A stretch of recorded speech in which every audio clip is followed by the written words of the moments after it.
Reading from the Big Book. He probably has several alcoholics among his own acquaintances. You might suggest that you both take an interest in them. Drinkers like to help other drinkers. Your husband may be willing to talk to one of them.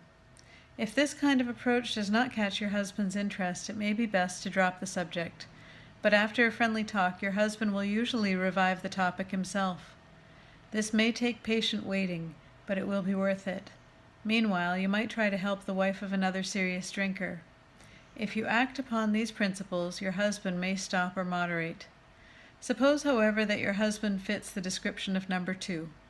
The same principles which apply to husband number 1 should be practiced.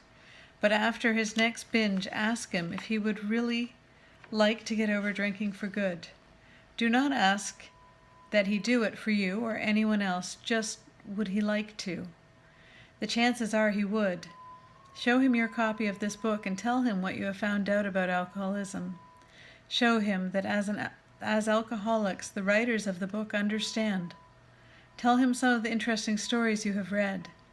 If you think he will be shy of a spiritual remedy, ask him to look at the chapter on alcoholism.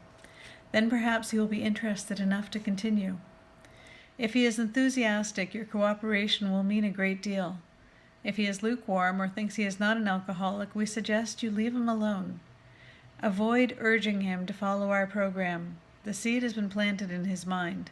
He knows that thousands of men, much like himself, have recovered. But don't remind him of this after he has been drinking, for he may be angry. Sooner or later, you are likely to find him reading the book once more. Wait until repeated stumbling convinces him he must act. For the more you hurry him, the longer his recovery may be delayed. If you have a number 3 husband, you may be in luck.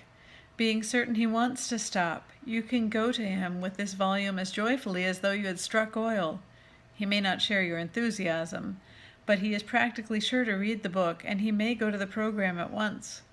If he does not, you will probably not have long to wait. Again, you should not crowd him. Let him decide for himself. Cheerfully see him through more sprees.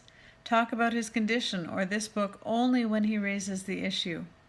In some cases, it may be better to let someone outside the family present the book. They can urge action without arousing hostility. If your husband is otherwise a normal individual, your chances are good at this stage. You would suppose that men in the 4th classification would be quite hopeless, but that is not so. Many of Alcoholics Anonymous were like that. Everybody had given them up. Defeat seemed certain.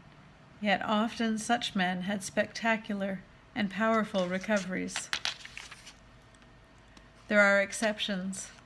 Some men have been so impaired by alcohol that they cannot stop.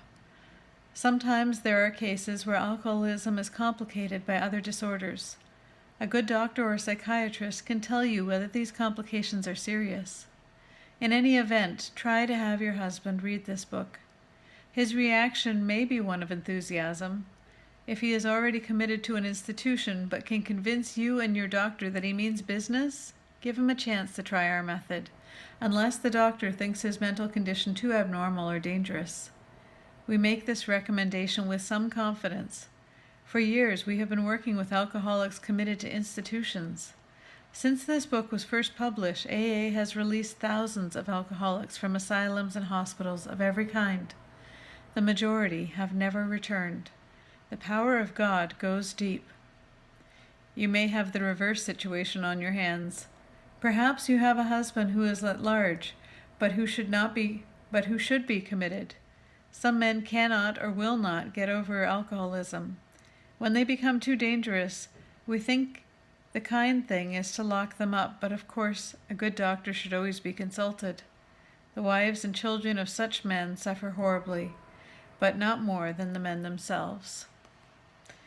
But sometimes you must start life anew. We know women who have done it. If such women adopt a spiritual way of life, their road will be smoother. If your husband is a drinker, you probably worry over what people are thinking, and you hate to meet your friends. You draw more and more into yourself, and you think everyone is talking about your conditions at home. You avoid the subject of drinking, even with your own parents. You do not know what to tell the children.